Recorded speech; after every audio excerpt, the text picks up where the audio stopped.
Hello friends and dear students, welcome to my new YouTube channel Physics by Mohit Sir. My name is Mohit Khandelwal and I have qualified CSIR NET, JRF, GATE and other competitive exams. देखिए students, आज के इस video lecture से अपन BSc part second physics का जो online course है वो start करने जा रहे हैं।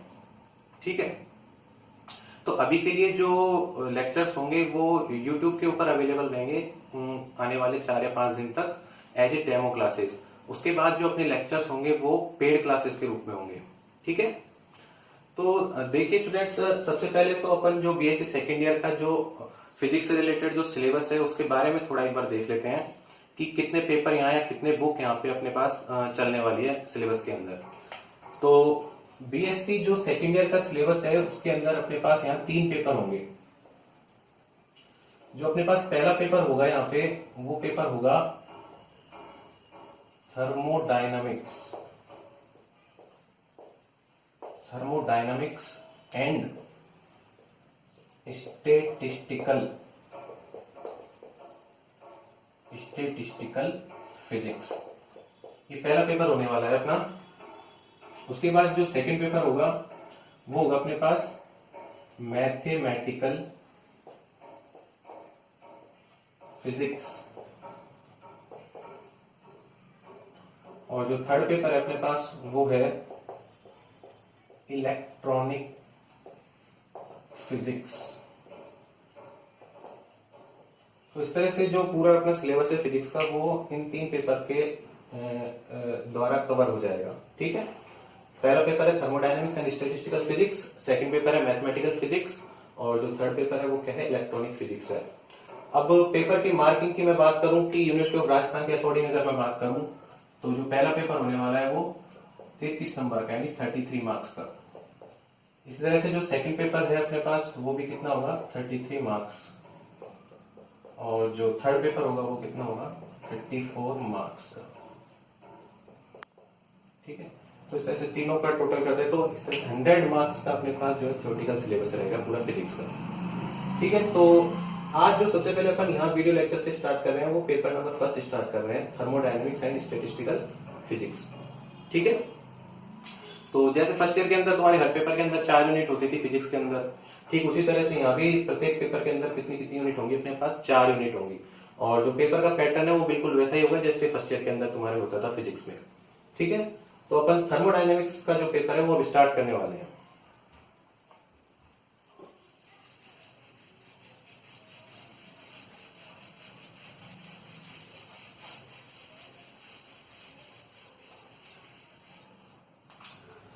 तो देखो स्टूडेंट्स, जो थर्मोडायनेमिक्स एंड स्टैटिस्टिकल फिजिक्स जो पेपर अपना है इसके अंदर जो 4 यूनिट है उसमें से जो स्टार्टिंग की 2 यूनिट है वो अपने थर्मोडायनेमिक्स से रिलेटेड है, और जो लास्ट की जो 2 यूनिट है वो स्टैटिस्टिकल फिजिक्स से रिलेटेड है।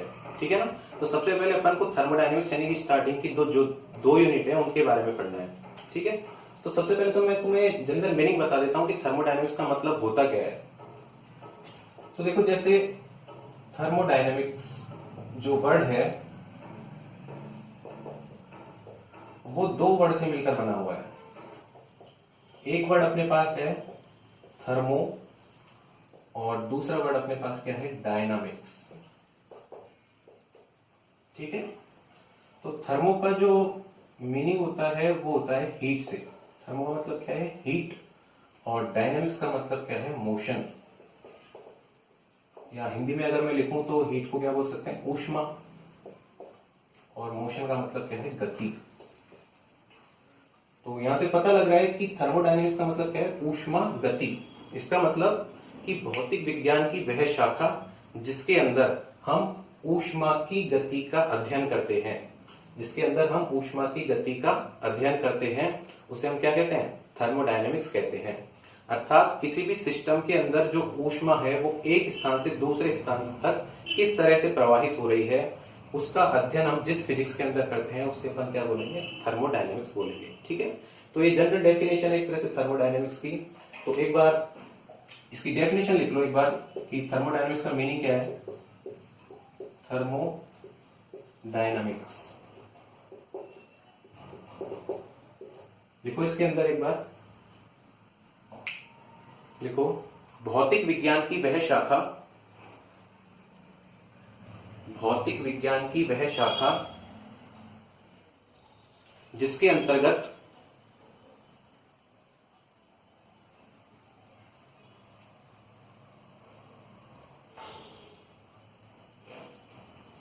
भौतिक विज्ञान की वह शाखा जिसके अंतर्गत हम ऊष्मा की गति का अध्ययन करते हैं,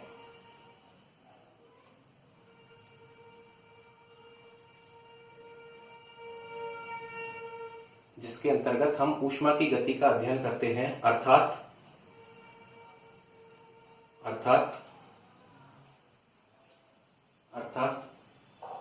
किसी निकाय में ऊष्मा, अर्थात किसी निकाय में ऊष्मा, किसी निकाय में ऊष्मा एक स्थान से दूसरे स्थान पर,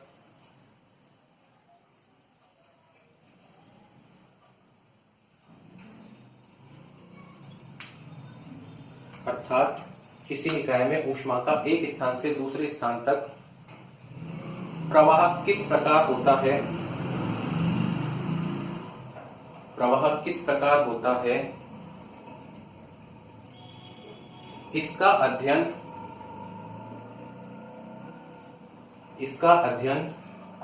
भौतिक विज्ञान की, इसका अध्ययन भौतिक विज्ञान की जिस शाखा के अंतर्गत किया जाता है, इसका अध्ययन भौतिक विज्ञान की जिस शाखा के अंतर्गत किया जाता है उसे थर्मोडायनामिक्स कहते हैं, उसे थर्मोडायनामिक्स या ऊष्मागतिकी, हिंदी में से बोलते हैं ऊष्मागतिकी, ऊष्मागतिकी कहते हैं।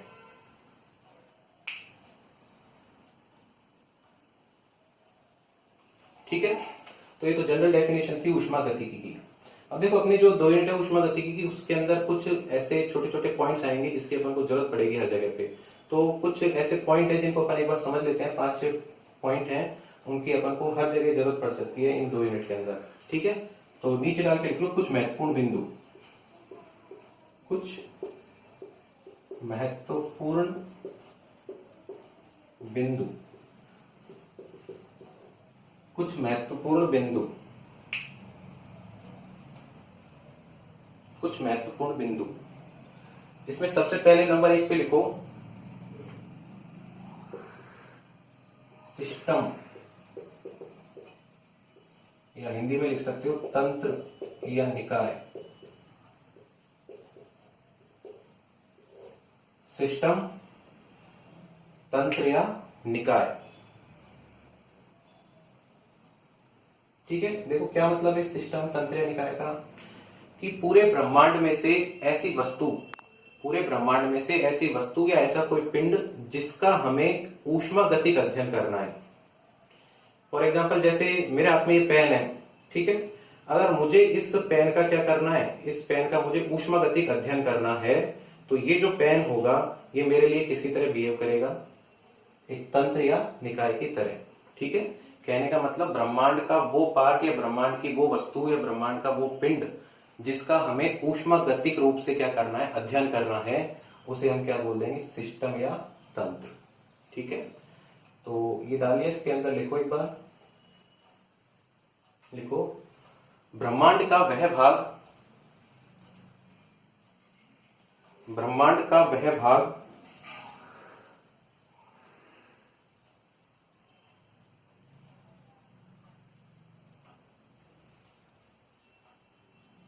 ब्रह्मांड का वह भाग जिसका ऊष्मागतिक अध्ययन किया जाता है, ब्रह्मांड का वह भाग जिसका ऊष्मागतिक अध्ययन किया जाता है, तंत्र या निकाय कहलाता है। ऊष्मागतिक अध्ययन किया जाता है, तंत्र या निकाय कहलाता है। ठीक है, उसके बाद सेकंड पॉइंट लिखो सराउंडिंग,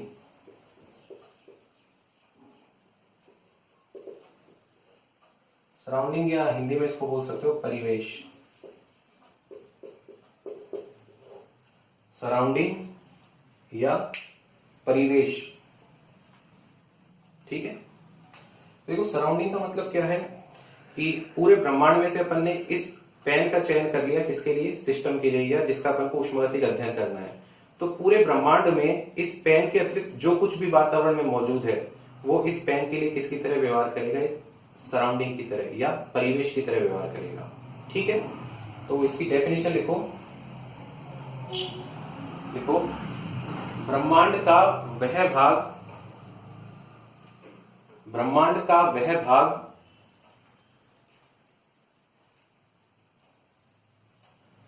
ब्रह्मांड का वह भाग जो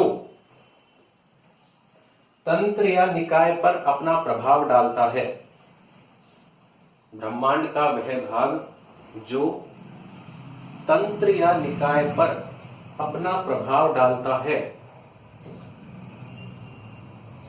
परिवेश कहलाता है। तंत्र या निकाय पर अपना प्रभाव डालता है, परिवेश कहलाता है। ठीक है, इसके बाद थर्ड पॉइंट लिखो, बाउंड्री या परिसीमा, बाउंड्री या परिसीमा। ठीक है, देखो परिसीमा का मतलब क्या है कि ये जो पेन अपन ने सिस्टम के रूप में लिया था, इस सिस्टम के अंदर जो भी मॉलिक्यूल्स होंगे उसका अपन को क्या करना है, उष्मागतिक अध्ययन करना है। और पूरा जो वातावरण है इसके लिए किसकी तरह बिहेव कर रहा है, परिवेश की तरह। तो एक तो पूरा परिवेश और इसके अंदर जो मॉलिक्यूल है जिनका अपन को उष्मागतिक अध्ययन करना है, उनको दोनों को किसने पृथक किया हुआ है, इस पेन की इस सतह ने या इस पृष्ठ ने इन दोनों को क्या किया हुआ है, पृथक किया हुआ है।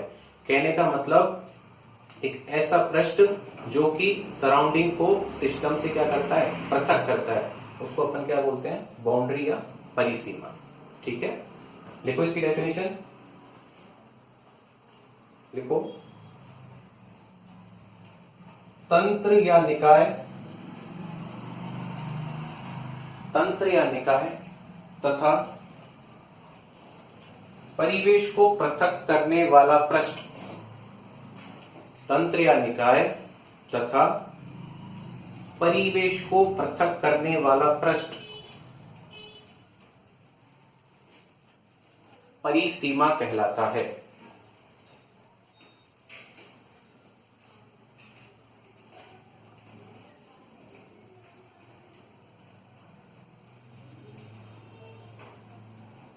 परिसीमा कहलाता है। ठीक है, तो ये तो कुछ जनरल इंफॉर्मेशन थी, सिलेबस के अंदर नहीं है, लेकिन आपको इनके बारे में थोड़ा थोड़ा पता होना चाहिए। ठीक है, उसके बाद में नेक्स्ट पॉइंट लिखो, फोर्थ नंबर, एंथैल्पी। एंथैल्पी या इसको डिनोट करते हैं कैपिटल एच से। फोर्थ पॉइंट लिखो, एंथैल्पी, कैपिटल एच।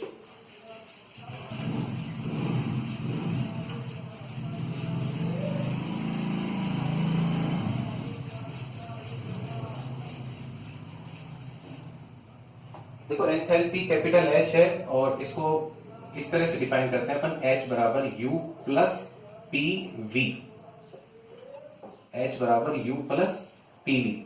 अब देखो एच बराबर यू प्लस पी वी है, इसका मीनिंग क्या है ये देखते हैं अपन, कि कोई भी ऊष्मागतिक निकाय जिसका अपन अध्ययन करने हैं, तो उस ऊष्मागतिक निकाय के अंदर कुल कितनी ऊर्जा संग्रहित है, किसी ऊष्मागतिक निकाय के अंदर कुल कितनी ऊर्जा उसके अंदर संग्रहित है, वो कुल संग्रहित ऊर्जा उसकी एंथैल्पी को प्रदर्शित करती है। या बोल सकते हैं कि वो जो कुल संग्रहित ऊर्जा है उसी को अपन क्या बोलते हैं, उस सिस्टम की एंथैल्पी बोलते हैं। ठीक है, कहने का मतलब ये जो H है ये सिस्टम के अंदर क्या है, कुल संग्रहित ऊष्मा या ऊर्जा बोल सकते हो, कुल संग्रहित ऊर्जा। ठीक है, अभी कुल संग्रहित ऊर्जा का मान किसके बराबर है, U प्लस पीवी के बराबर। तो ये जो U है, U, इस U को अपन बोलते हैं आंतरिक ऊर्जा। आंतरिक ऊर्जा, ये आंतरिक ऊर्जा किसकी ऊर्जा है, ये सिस्टम की या जिसका अपन ऊष्मागतिक अध्ययन कर रहे हैं उसकी आंतरिक ऊर्जा है। ठीक है, अब आंतरिक ऊर्जा के अंदर देखो क्या क्या कौन कौन सी ऊर्जाएं हो सकती है, तो काइनेटिक एनर्जी हो सकती है, और कौन सी एनर्जी हो सकती है, पोटेंशियल एनर्जी। कैसे? जैसे अपने पास ये कोई ऊष्मागतिक निकाय है जिसका अपन को अध्ययन करना है, ठीक है, तो इसके अंदर क्या होंगे, बहुत सारे एटम्स और मॉलिक्यूल्स होंगे। वो कुछ भी हो सकते हैं, ठोस भी हो सकते हैं, द्रव भी हो सकते हैं, गैस भी हो सकते हैं, ठीक है ना। तो ये जो परमाणु है, ये एटम्स जो है, इन एटम्स के अंदर क्या होंगे, हर एक एटम के अंदर इलेक्ट्रॉन भी होंगे, ठीक है ना। और अपन को पता है परमाणु में इलेक्ट्रॉन क्या करते हैं, सर्कुलर मोशन करते हैं। तो इन सर्कुलर मोशन के कारण इनके पास कौन सी एनर्जी होगी, काइनेटिक एनर्जी, ठीक है। और इसी तरह से ये जो अगर इसके अंदर गैस भरी है तो ये जो परमाणु क्या करेंगे, रैंडम रूप से, यादृच्छिक रूप से क्या करेंगे, गति भी करेंगे। तो इसकी वजह से भी इनके पास कौन सी एनर्जी आएगी, काइनेटिक एनर्जी आएगी। और साथ में ये जो दो मॉलिक्यूल हैं वो आपस में एक दूसरे को क्या करेंगे, आकर्षित भी करेंगे। तो उस आकर्षण की वजह से कौन सी एनर्जी आएगी, पोटेंशियल एनर्जी, ठीक है। तो ये जो काइनेटिक एनर्जी है और जो पोटेंशियल एनर्जी है, ये दोनों एनर्जी मिलके उस सिस्टम की किसको प्रदर्शित करेंगी, आंतरिक ऊर्जा को प्रदर्शित करेंगी, ठीक है। और दूसरी बात, ये पीवी क्या है, ये भी एक प्रकार की ऊर्जा है। अब ये ऊर्जा कौन सी है, देखो जैसे सिस्टम अपने पास प्रारंभिक अवस्था में कहां पे रखा है, T बराबर 0 केल्विन पर रखा हुआ है, और T बराबर 0 केल्विन पे रखा हुआ है, तो बिल्कुल इसके मॉलिक्यूल्स क्या होंगे, बिल्कुल क्रमबद्ध रूप से व्यवस्थित होंगे, ठीक है ना। और इनका जो आयतन और जो इनका दाब होगा वो भी क्या होगा, लगभग टेंस टू 0, ये बिल्कुल नेग्लिजिबल दाब और आयतन होगा। तो इस सिस्टम को इस वाली अवस्था से अगर मुझे कहां ले जाना है, एक ऐसी अवस्था में ले जाना है सिस्टम को जहां पर इसका दाब और आयतन क्या हो जाए, क्रमशः P और V हो जाए। यहाँ तो लगभग 0 के बराबर है, यहाँ पे दाब और आयतन कितना हो जाए, P और V। तो सिस्टम को यहां से यहां तक ले जाने के लिए क्या करना पड़ेगी, कुछ ना कुछ एनर्जी की जरूरत तो पड़ेगी, ठीक है ना। तो जो पीवी लिखी हुई है ये वही एनर्जी है जो सिस्टम को दाब P और आयतन V तक ले जाने के लिए आवश्यक होती है, ठीक है ना। तो आंतरिक ऊर्जा और ये जो पीवी जो ऊर्जा है, इन दोनों का जो योग होगा वही किसी सिस्टम की कुल संग्रहित ऊर्जा या एंथैल्पी को प्रदर्शित करेगा, ठीक है। तो एक बार इसकी डेफिनेशन लिखो, एंथैल्पी H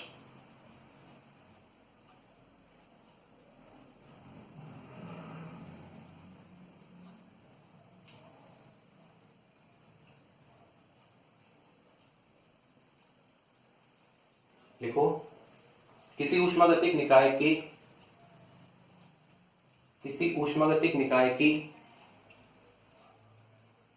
आंतरिक ऊर्जा, किसी ऊष्मागतिक निकाय की आंतरिक ऊर्जा तथा उस निकाय को दाब P व आयतन V तक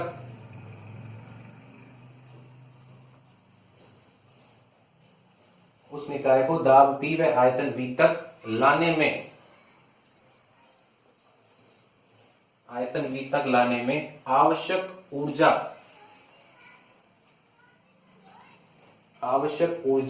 का योग निकाय की कुल संग्रहित ऊर्जा को प्रदर्शित करता है।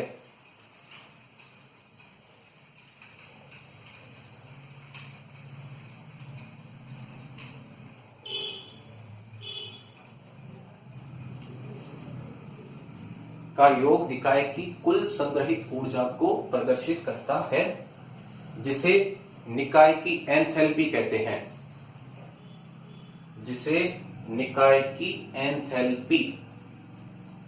हैं, ठीक है। तो यहां लिख लो H बराबर U प्लस PV, H बराबर U प्लस PV। बस तुम्हें इतना ही याद रखना है केवल, ये एंथैल्पी H को कैसे डिफाइन करते हैं, H बराबर U प्लस PV से, ठीक है। अब नेक्स्ट पॉइंट लिखो, गिब्स मुक्त ऊर्जा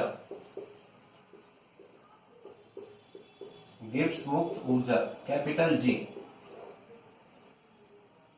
गिब्स मुक्त ऊर्जा कैपिटल G।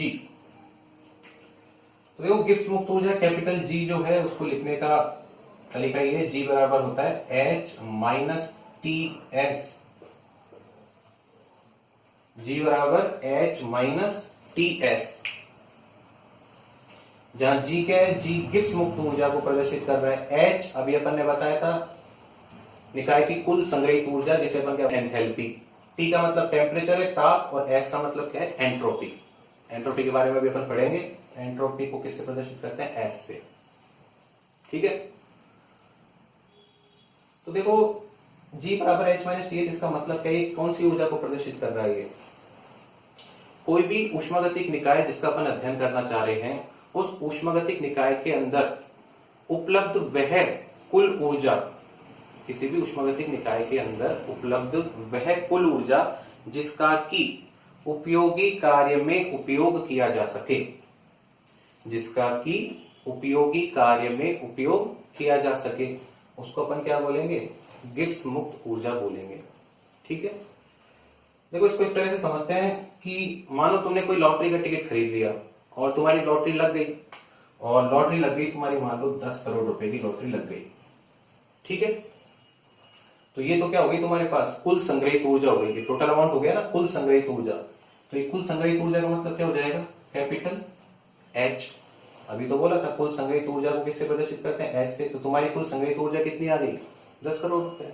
ठीक है ना, अब तुम सोच रहे हो कि इतना पैसा आ तो गया कि अब इस पैसे में से कुछ पैसा क्या करें, अच्छे कामों में भी लगाएं, कुछ उपयोगी कामों में भी इस पैसे का उपयोग करें अपन। ठीक है, तो मैंने मान लिया तुमने क्या किया, 10 करोड़ रुपए में से 4 करोड़ रुपए दान के लिए ले लिए, उपयोगी कार्य के लिए। उपयोगी कार्य के लिए तुमने अलग कर दिया इसमें से। तो ये उपयोगी कार्य वो किसको प्रदर्शित करेगा, टीएस को। ये तो कुल पैसा है तुम्हारे पास, उसमें से तुमने कितना निकाल दिया, उसमें से तुमने कितना निकाल दिया, उपयोगी कार्य के लिए जितना पैसा तुमको चाहिए वो पैसा तुमने निकाल दिया। ठीक है ना, तो ये जो उपयोगी कार्य के लिए तुमने जो ये पैसा निकाला है, उस पैसों को निकालने के बाद में तुम्हारे पास कितना पैसा बचेगा, 6 करोड़ रुपए बच जाएगा। ठीक है, देखो ये जो गिब्स मुक्त ऊर्जा जी जो है ना, ये किसी भी ऊष्मागतिक निकाय के अंदर उपस्थित उस ऊर्जा को प्रदर्शित करता है जो कि उपयोगी कार्य में काम में ली जा सके।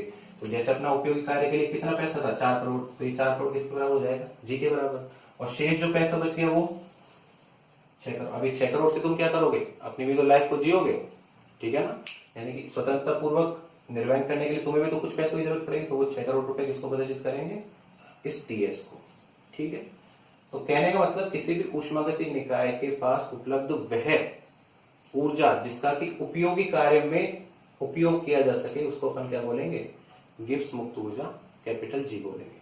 ठीक है, तो एक बार इसकी डेफिनेशन लिखो।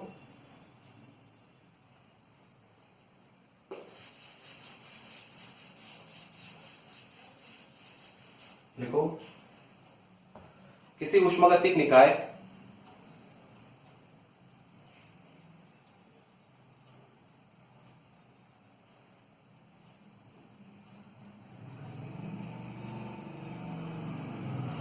किसी ऊष्मागतिक निकाय के पास उपलब्ध, किसी ऊष्मागतिक निकाय के पास उपलब्ध वह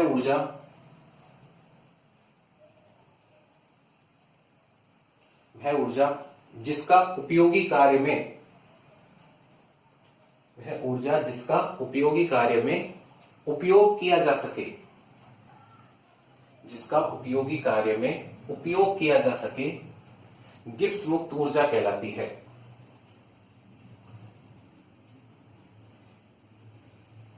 गिब्स मुक्त ऊर्जा कहलाती है।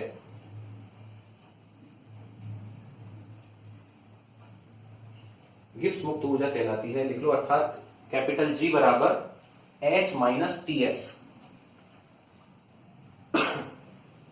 कैपिटल जी बराबर एच माइनस टी एस।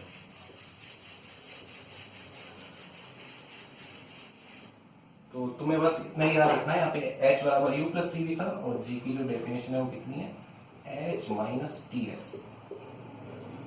ये सब अपन काम में लेने वाले हैं। अभी आगे जो टॉपिक स्टार्ट करेंगे मैक्सवेल समीकरण है, उसमें इन सबका उपयोग हुआ इन समीकरणों का, h बराबर u plus P V, g बराबर h माइनस टी एस, और अभी आगे हो रही है दो टर्म उनका भी।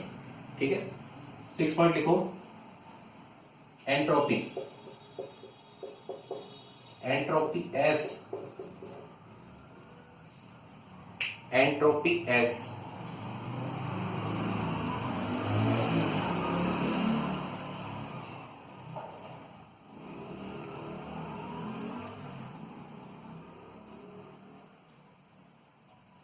देखो, एंट्रोपी का मतलब क्या है कि कोई भी सिस्टम है, उस सिस्टम के अंदर परमाणु जितने ज्यादा अव्यवस्थित होंगे या परमाणुओं की रैंडमनेस जितनी ज्यादा होगी, उस सिस्टम की एंट्रोपी भी क्या होगी, उतनी अधिक होगी। अर्थात कोई भी थर्मोडायनेमिकल सिस्टम है, उस थर्मोडायनेमिकल सिस्टम की अव्यवस्था का जो माप होता है, अव्यवस्था को मापने का जो तरीका है, उसको अपन क्या बोलते हैं, एंट्रोपी एस बोलते हैं।